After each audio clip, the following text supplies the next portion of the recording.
Bonjour,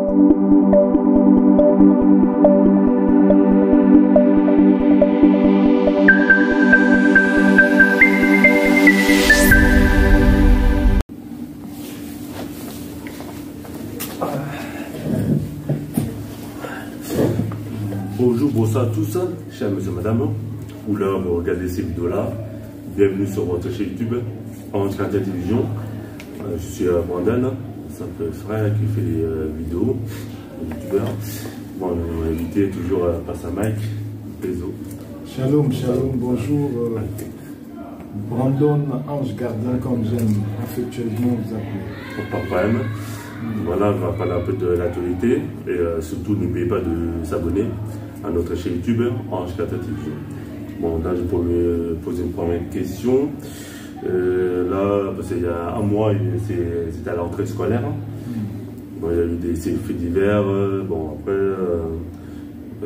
certains enfants sont des victimes du harcèlement scolaire. Bon, je pose la première question, comment protéger les enfants contre les harcèlements scolaires dans les écoles? Ah bah, je te remercie pour la question.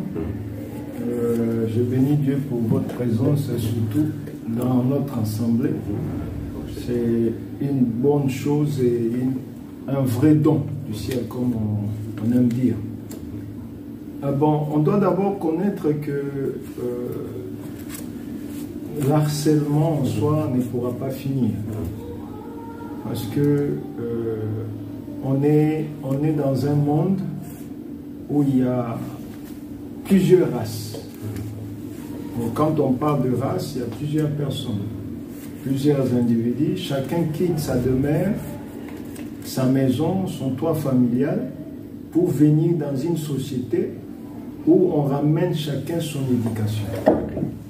Du coup, on paie l'enfant qui vient à l'école, ne sait pas qu'est-ce qu'il va réellement trouver sur son entourage ou sur son environnement. Alors, nous, en tant que parents, nous devons déjà mûrir la pensée, le mental de nos enfants qui vont, par exemple, à l'école. Nous devons déjà leur préparer par rapport à ce qui peut arriver. Et surtout, si on veut réellement que l'histoire des harcèlements puisse finir ou puisse réellement ne pas prendre de l'influence sur nos enfants, il faut faire de nos enfants nos amis. Il y a certains parents qui ont un peu une pensée péjorative sur l'éducation des enfants. Ils n'aiment pas être familiers ou être intimes à leurs enfants. C'est-à-dire, ce sont comme, nous les voyons surtout nos parents d'origine africaine, ils ont des barrières qu'ils mettent sur les enfants. C'est-à-dire, pour lui, l'enfant est enfant, lui c'est un papa, il reste. Et vous savez, nous avons aussi nous avons aussi été dans des conditions ou dans un pays ou dans deux pays, nous venons plus dans des pays où il y a trop de barrières. Papa reste papa, enfant reste papa. On n'a pas le temps de prendre son papa comme ami, parler avec lui ouvertement ce qui se passe. C'est pourquoi il y a certaines familles, ils nomment leurs parents des noms qu'eux-mêmes peuvent comprendre. C'est-à-dire quand ils sont entre eux enfants, ils appellent leur papa par exemple le Rambo, parce qu'il est trop dictateur. Ils appellent leur papa Satan D par exemple. Donc ils ont des noms, des surnoms qu'ils ont donnés à leurs parents, juste parce que les parents ont établi des barrières, enfants et parents. Alors, et cet enfant qui est harcelé à l'école, déjà à la base, nous devons comprendre que l'harcèlement, c'est quoi?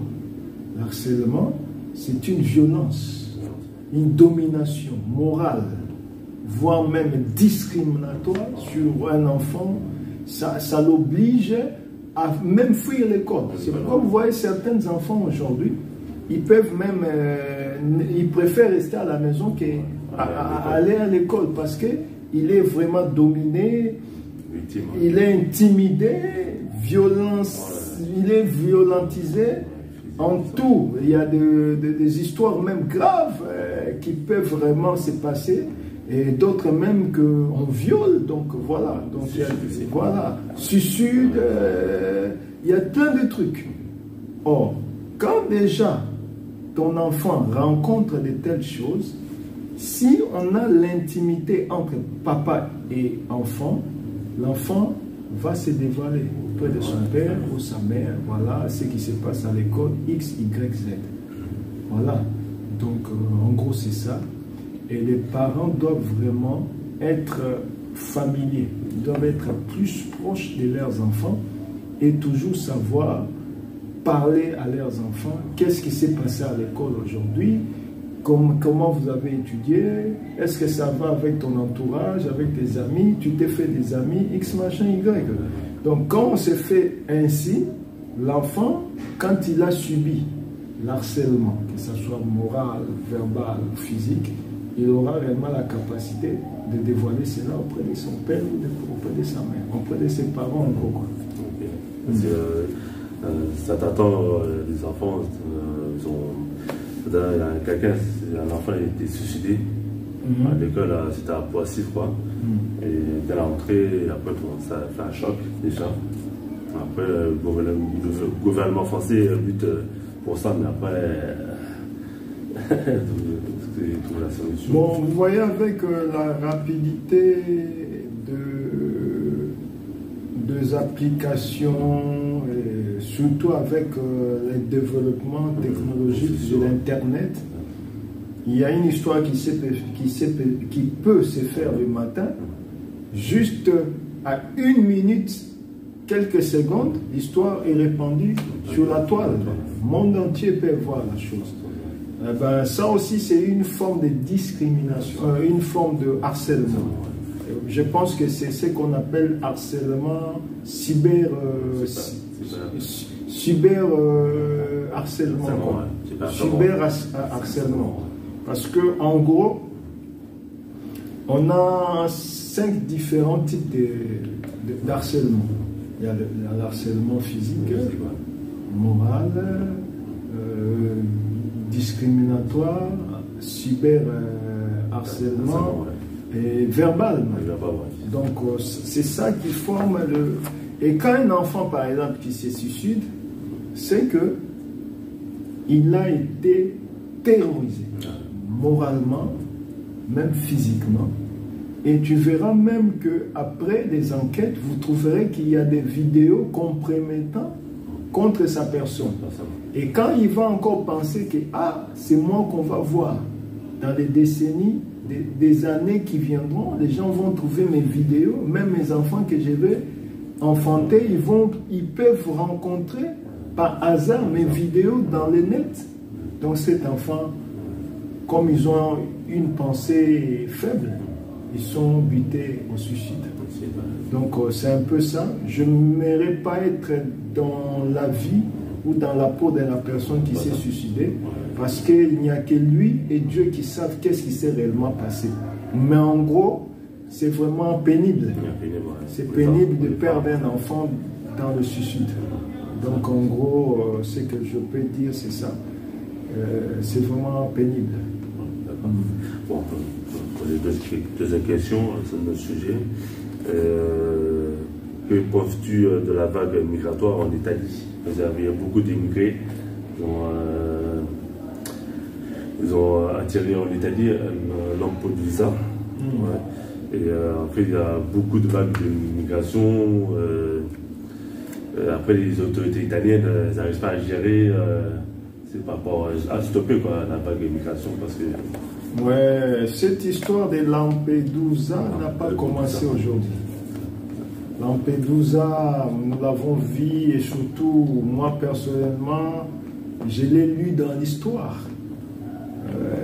À l'époque, on vendait le noir. C'est ainsi que j'ai connu vraiment le mot Lampedusa. Mais cette ampleur, l'ampleur de ces mots a été réellement au top quand on a eu la rébellion en Libye, en gros, la révolution libyenne, quand les Libyens venaient vers l'Europe, parachutés par Lampedusa. Alors, Lampedusa est une frontière, et la plus proche même de l'Afrique. Et nous savons que pour limiter un peu l'immigration dans ces coins-là, c'est difficile. C'est voire même impossible. Parce que dans toute la société, dans toutes les sociétés humaines, il y a toujours échange de la population, il y a toujours la migration. Hein, c'est-à-dire, une personne quitte Y pour aller à X. Cette histoire n'a pas commencé aujourd'hui. Abraham a quitté Ur, en Chaldée. Et vous savez, il s'est installé où? À Canaan. Donc, Jésus, qui était en Israël, il a pu quitter Israël pour aller se réfugier en Égypte. Donc, on ne peut pas barricader ou mettre une frontière sur la marche d'une personne vers un autre pays ou vers une autre ville, vers un autre continent. Ça va se faire tant que nous ne sommes pas encore à la fin du monde. Mais seulement, on doit encadrer. On doit arranger cela pour que ça soit dans une bonne forme. Parce que la plupart de nos frères qui quittent l'Afrique pour venir en Europe, ils les quittent dans des conditions très très malheureuses, voudrais-je dire, dans des conditions très pénibles. Souvent, on perd, certains d'eux perdent leur vie, certains d'entre eux, ils abandonnent leur vie qu'ils avaient précédemment pour venir, par exemple, en Europe, pensant qu'ils vont trouver mieux, mais ils trouvent encore pire. Vous savez combien de gens qui sont décédés dans la mer, en passant par la Turquie, Grèce, pour venir en Grèce. Donc, nous demanderons à nos frères qui ont toujours la pensée de voir comme si l'Europe c'est le paradis. L'Europe n'est pas paradis. L'Europe, c'est un pays et c'est un continent comme tout autre, sauf qu'ils sont organisés. Et celui qui pense venir en Europe doit savoir que ça peut aller ou ça ne peut pas aller. Mais toutefois, il faut avoir un background, c'est-à-dire un retour à l'arrière. Si aujourd'hui ça ne marche pas, quand je vais revenir, qu'est-ce que je ferai? Que ferai-je? Donc nous devons un peu, c'est un peu le conseil que je peux apporter à mes bien-aimés ou à mes frères africains qui font un peu de migration pour venir vers l'Europe. Et je demanderai à l'Union européenne d'être un peu humain, quoi. Surtout la migration, les services de l'immigration italienne, qui puissent réellement être humains. C'est pas parce que quelqu'un a quitté X pour venir chez toi qu'on doit les traiter dégradamment. Donc, considérez-les comme des humains, avec tous les traitements qu'il faut, et avec toutes les dignités, toute la dignité, et surtout qu'on puisse aussi avoir la considération envers eux comme étant des humains. Voyez-vous? C'est un peu ça ce que je vais dire comme conseil que je peux apporter à nos frères et surtout à nos frères de l'immigration italienne. Madame, une question, l'Afrique est-il un continent d'avenir? Parce que tout le monde suit l'Afrique. Après, certains gens, bon, on pense à notre vision par rapport à l'Afrique. L'Afrique, on peut investir, c'est pour créer une société. L'Afrique, c'est un continent très riche. très très riche. Riche à la énième génération, jusqu'à la énième puissance, voudrais-je dire. Mais seulement c'est l'organisation. Ces mêmes personnes qui veulent que nous puissions venir chez eux, c'est les mêmes personnes qui font du boucan, qui mettent de troubles en Afrique pour que l'Afrique ne soit pas organisée. Depuis l'époque de Lumumba, Thomas Sankara et autres, ils pensaient à l'Afrique meilleure, mais ils n'ont jamais vu cela. Et nous aussi, nous étions petits, nous pensions avoir l'Afrique meilleure. Mais nous sommes âgés aujourd'hui. Mais nous ne voyons pas réellement cette Afrique que nous pensons avoir. Cela veut dire que l'Afrique, malgré ses richesses, mais comme nos dirigeants sont téléguidés par une main extérieure, l'Afrique ne pourra pas réellement avoir de l'équilibre que nous pensions. Parce que certains pays ont toujours la même mise dans la politique africaine. D'ailleurs, vous le savez mieux que moi, que nos dirigeants, nos présidents, ce sont le président d'autres pays qui décide pour eux. Vous savez, c'est les dirigeants les plus forts du monde qui mettent du poids pour choisir un X candidat, un Y candidat, parce que X garde et protège leurs intérêts.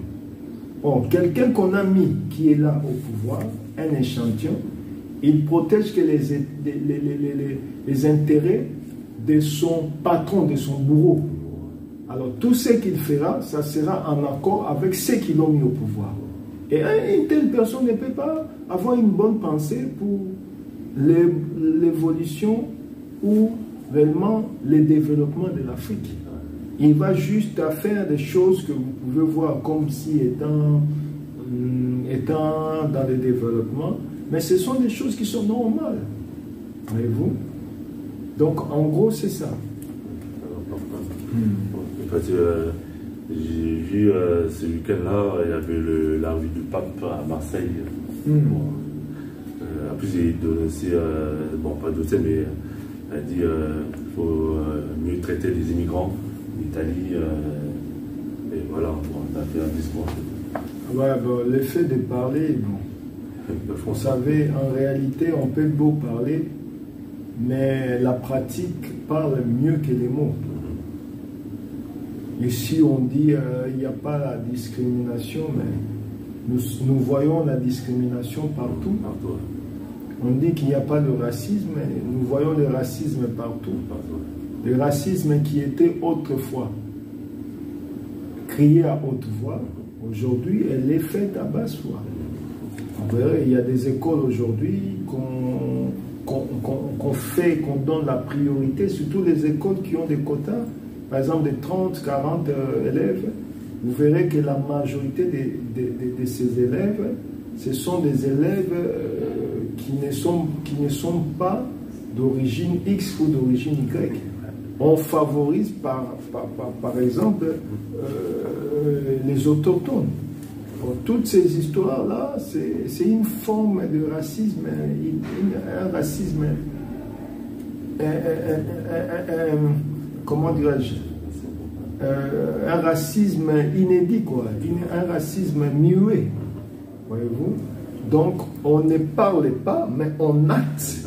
Les actes parlent plus que les mots. Voyez-vous, donc en gros, c'est ça. Bon. Ok, bon, troisième question dernière. Vous ne connaissez pas San Marcelo, hein, oui. À Kinshasa. Oui. A fait une polémique sur que pensez-vous la polémique du Parc San Marcelo ce mois-ci. A parlé de deux artistes congolais qui sont décédés. Et bon, Papa Wemba et Kinkesa, il a dit ils ont détruit la jeunesse. C'est par rapport aux vêtements, sa apologie, voilà. Après. Bon, en gros, Marcelo, Je le vois passer, déambuler sur la toile avec ses déclarations. Après, c'est un Congolais. C'est un Congolais, mais l'évangile ne vient pas du Congo. Les pasteurs ne doivent pas être forcément congolais. Mango, l'évangile, ça vient du ciel. La parole vient du ciel. Et quand on t'établit comme étant pasteur dans une église où Dieu t'établit pasteur, c'est pour que nous puissions avoir les soucis des âmes. C'est ce que nous venons de prêcher tout à l'heure. Tu es un messager de Dieu. Et le message que tu dois apporter doit être un message de Dieu pour le peuple.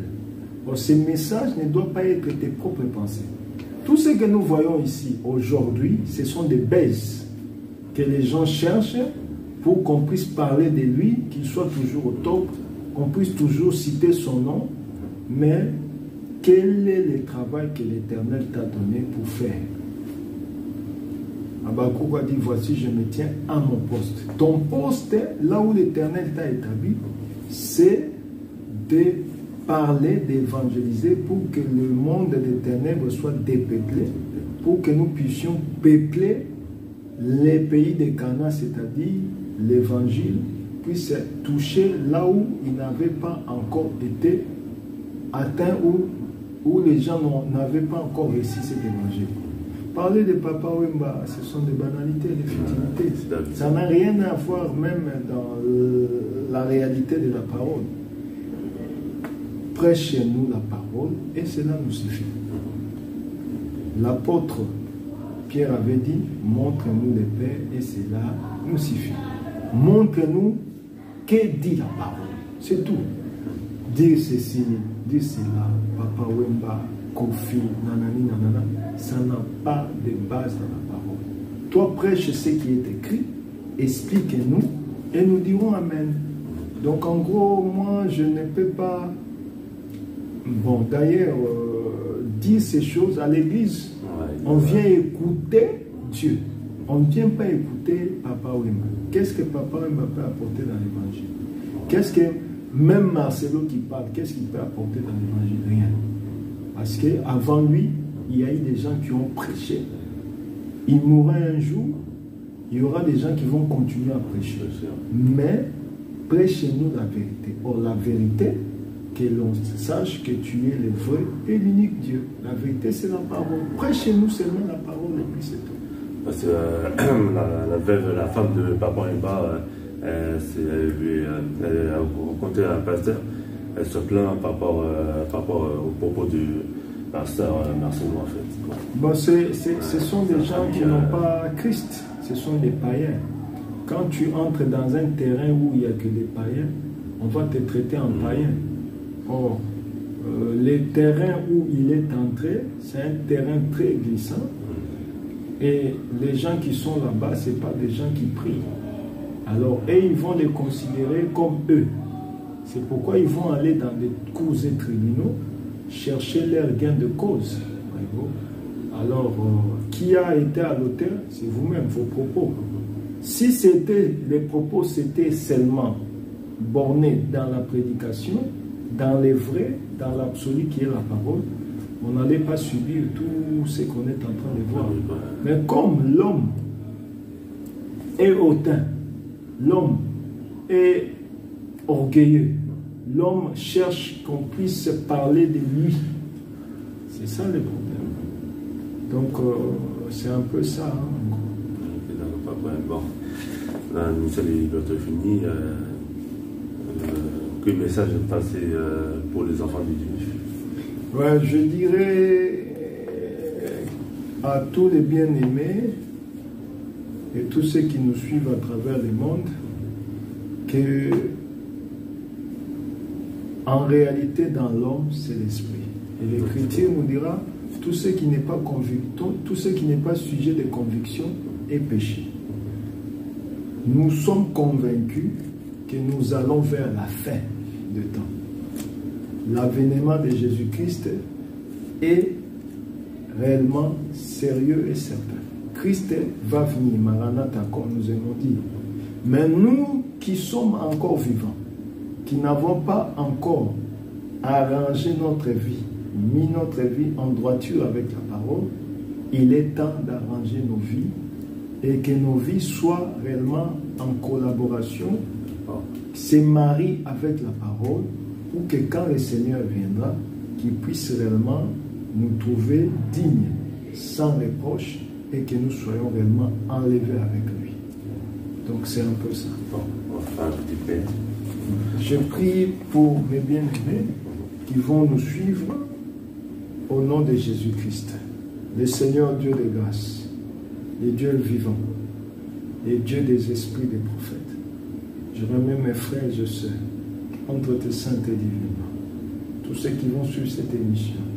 Seigneur, nous ne sommes que des vases par lesquels tu utilises pour donner à arroser ton peuple. Oui, que ton fils, ta fille qui nous écoute ou qui nous écoutera, puisse, au travers de cette émission, recevoir un plus dans leur vie, afin d'arranger encore leur vie pour te rencontrer, toi le seul et l'unique Dieu. Sois béni en tout et pour tout, au nom de Jésus-Christ. Amen. Amen. Voilà, merci Pasteur Marc et Pézo. Je vais terminer. Surtout, n'oubliez pas de s'abonner à notre chaîne YouTube en cas de télévision. Si vous avez aimé laquelle l'émission, et laissez un commentaire sur cette vidéo-là. Et surtout, n'oubliez pas d'aller voir la page Facebook Ange Carter Télévision. Et voilà. Merci pour ça, Mike. Merci à vous, merci à vous. Nous sommes très bénis. Alors, chers mesdames, les enfants, et ça est terminé. Que Dieu vous protège, que Dieu vous bénisse. Merci. Au revoir. Au revoir.